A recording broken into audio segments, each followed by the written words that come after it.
Здравствуйте, друзья! В эфире Геоэнергетика Инфо. С вами Радайкин Максим. И я, Борис Марсукевич, всем добрый день. Запасы нефти в США исчерпаны, считают американские эксперты. Пока Трамп радуется экспорту нефти, эксперты бьют тревогу. Трамп заявил, что нет необходимости вводить ограничения на экспорт нефти и авиационного топлива из США. Цитирую: «Они нам не нужны, у нас огромные запасы нефти», считает американский лидер. Многие уже отметили, что только в марте США получили прибыль в 23 миллиарда долларов, и все говорят, захватили мировой нефтяной рынок, бьют рекорды экспорта. Борис Леонидович, хотелось бы поинтересоваться, а США что, нарастили добычу, перестали импортировать нефть? Или почему они вообще нефтяным экспортом называют экспорт газоиля, нефтепродуктов и легкой нефти, которая им, собственно, не нужна? Максим, давайте попробуем по порядку. Для начала надо уйти от фразы «США экспортируют». Государство США на день сегодняшний ничего не экспортирует. Экспортирует частная компания.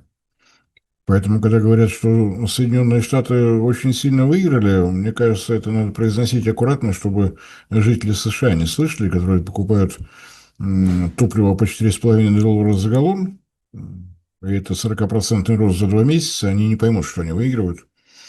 Разные американцы. Американские нефтяные компании, да, зарабатывают. Ну, возникает следующий вопрос. Кто-то сосчитал деньги, которые заработали Соединенные Штаты. Ну, само по себе абсурдно. Ну, ладно, пусть будет. То есть, общая прибыль нефтяных компаний достигла 22 миллиардов долларов. А сколько она была раньше? А почему такие же подсчеты не ведутся в отношении стран ОПЕК, не входящих в зону Персидского залива? Почему не ведутся такие расчеты по Бразилии, по России? Добывающих стран-то много.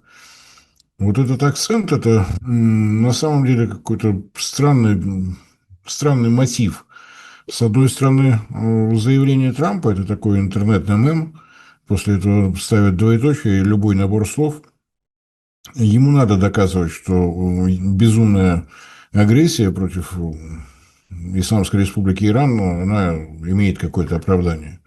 Потому что параллельно с подсчетами прибыли там же, в Соединенных Штатах, ведутся не только сальдо, но и бульдо. Ведут расчеты, сколько потрачено вооружений, на какую сумму. Кто-то уже высчитывает, сколько военных баз пострадало в странах Персидского залива от оборонительных действий Ирана, ну и так далее. То есть здесь все-таки пытаться оперировать какими-то сугубо энергетическими данными, мне кажется, не следует, потому что все это очень густо завязано на какую-то внутриполитическую борьбу в Соединенных Штатах. Там есть недовольные даже в самой республиканской партии. Понятно, что демократы цепляются вообще за любую возможность критиковать.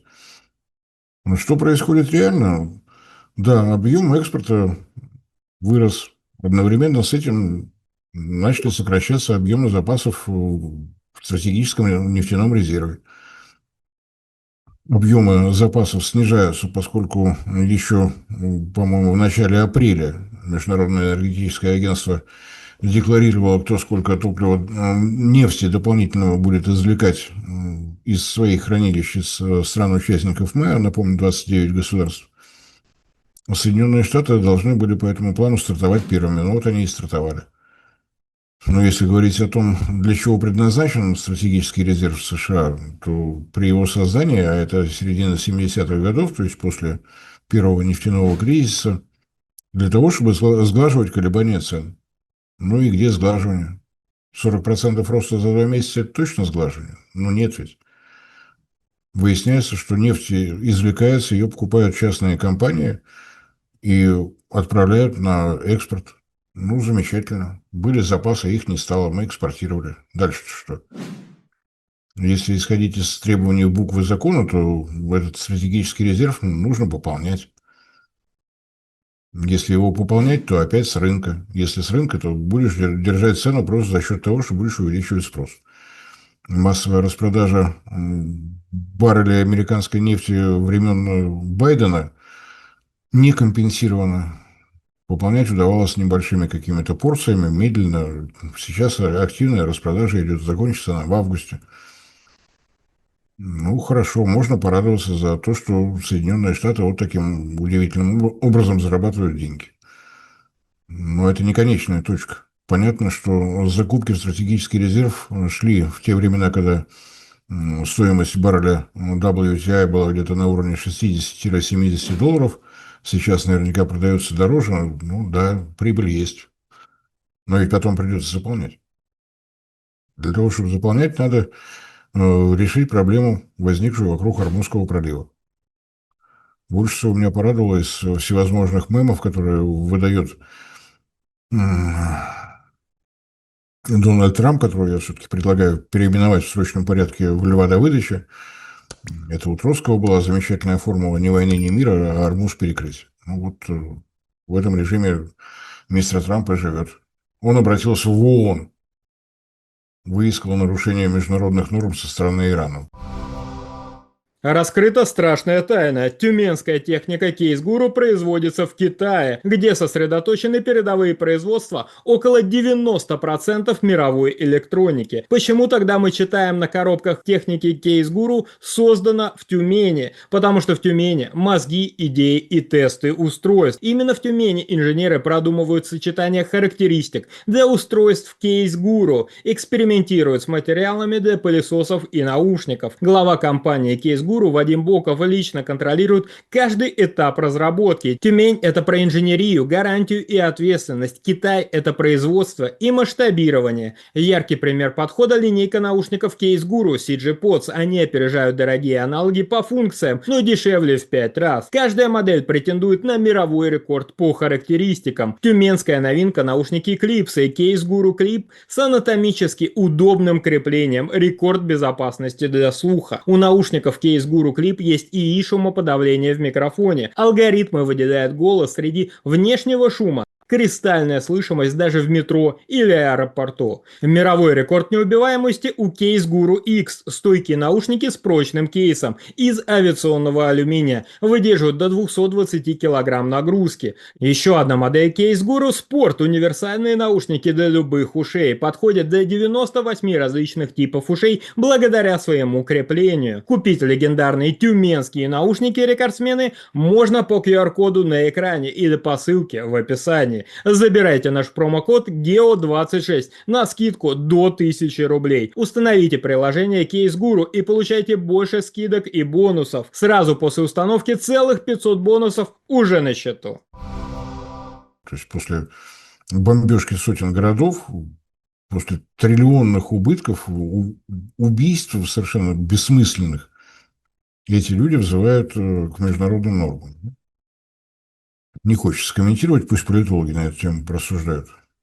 Сколько продлится ситуация, сложившаяся вокруг Ормуза, мы сейчас увидели, что после очередного заявления Трампа о том, что вот-вот со дня на день будет подписана прекрасная сделка, его фразеологизмы с Ираном, зафиксировали, цена нефти пошла вниз.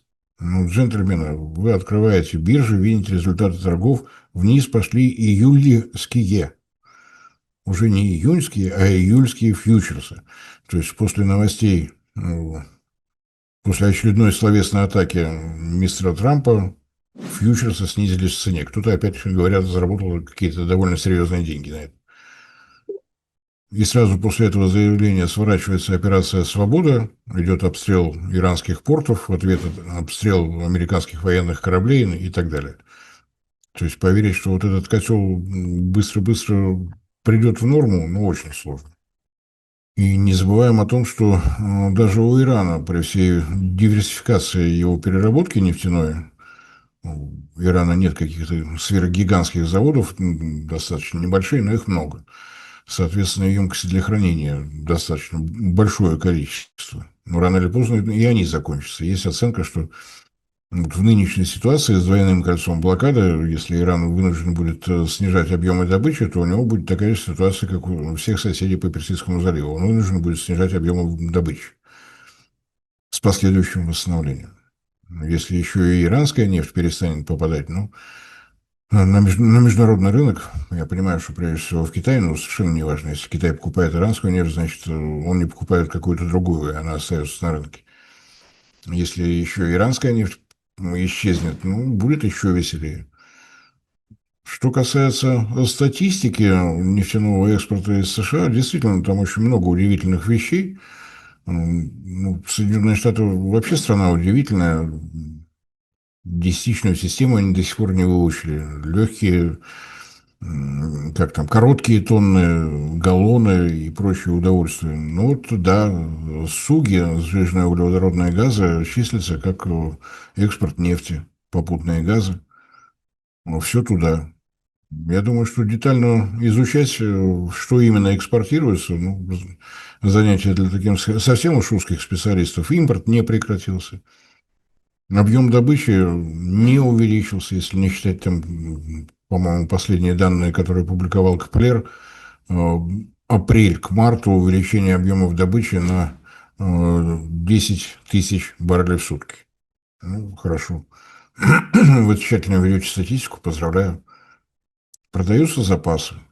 Ну, хорошо. Да, с авиационным топливом никому не нужно. Ну, компания Low Cost, я уж не помню, какое у нее там название было, какой-то спирит, взяла и обанкротилась. Причина — слишком дорогое авиационное топливо. Ну, если Соединенным Штатам не требуется компания авиационная, тогда действительно ничего не надо, вообще все хорошо. Что там, Соединенные Штаты страна небольшая, можно и на лошади проехать, ничего страшного. Мне сложно пытаться понять логику мистера Трампа, она у него каждый день разная, да, в течение 2 часов может быть отличаться на 180 градусов. Ну, а мы наблюдаем то, что наблюдаем. Десятки, тысяч отмененных авиарейсов в Европе, обанкротившаяся авиакомпания, рост цен на автозаправках в Европе, да, по-разному, потому что национальное правительство придумывает какие-то льготы, компенсационные выплаты и так далее, и так далее. Но в среднем считается, что 35% роста за 2 месяца зафиксировали. Если это всех устраивает, могут продолжать в том же духе. Если Соединенные Штаты, а у них рост 40%, даже выше, чем в Европе, считают, что это поможет их экономике, ну, на всякий случай напоминаю, что если мы говорим о Соединенных Штатах, то автоперевозок там огромное количество, соответственно, растущие цены на топливо будут оказывать инфляционное давление абсолютно на все. Может быть, это и есть цель мистера Трампа? Мне сказать сложно. От него были заявки, я вообще ждал нефть по $200, но получилось даже меньше, и вообще это невеликая цена для того, чтобы у Ирана никогда не было ядерного оружия. Но Иран никогда не стремился к ядерному оружию. Вот маленькая деталь. То есть мы наблюдаем очень удивительный эффект. Есть некий гипнотизер Бетамин Нетаньяху, который 30 лет пытается мир загипнотизировать ядерным оружием Ирана. Никто не верит, Трамп поверил. Ну, хорошо. Можем поздравить с успехом Бетамина Нетаньяху. Нашел самого умного человека, получил вожделенный результат. Полнейшая дестабилизация обстановки на Ближнем Востоке и даже открытый Ормузский пролив в течение следующих 3-4 месяцев ничего не изменит. Да, те танкеры, которые превратились сейчас в плавучие хранилища, будут проданы, но физический дефицит никуда не исчез. Его сейчас оценивают в 13 миллионов баррелей в сутки. Это тот объем снижения добычи в странах Персидского залива, который случился за это время. Для того, чтобы выйти на эти объемы, а часть месторождений морская уйдет, ну, даже в самых оптимистичных надеждах не менее 3 месяцев. Так что, ну, по крайней мере, летний сезон будет выглядеть вот так, как выглядит сейчас. Спотовые цены по-прежнему выше котировок, по-прежнему оцениваются от 130 до $140 за баррель. Борис Леонидович, большое спасибо за комментарий, друзья. Подписывайтесь на наш телеграм-канал, подписывайтесь на наш канал в Макс, ссылки будут в описании и закрепленном комментарии. Там же будут реквизиты для желающих финансово поддержать наш проект, чтобы мы и дальше также бодро вещали на всех площадках, без монетизации и исключительно благодаря вашей финансовой поддержке на спонсор.ру. Спасибо, до новых встреч. Не забывайте распространять наши ролики в ваших социальных сетях, это тоже существенная поддержка нашего проекта. Всем спасибо за внимание, всем всего доброго.